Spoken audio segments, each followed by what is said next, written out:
Hi everyone, so welcome back to David's tutorial, and in this video it will show you how to join or create a server on Grow A Garden on Roblox.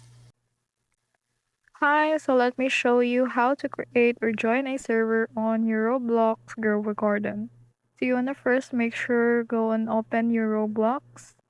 So here's the Roblox. I wanna search in the Grow A Garden or this one right here.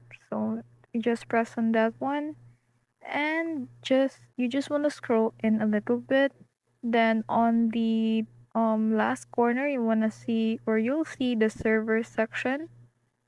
After that it will launch a little bit, so it will appear the server right here, so you can actually create a private server. So you want to create one, or if you don't want to create, you want to go join other people, then it is actually possible. You just want to click on and see a lot of different servers right here. So yeah, that's it.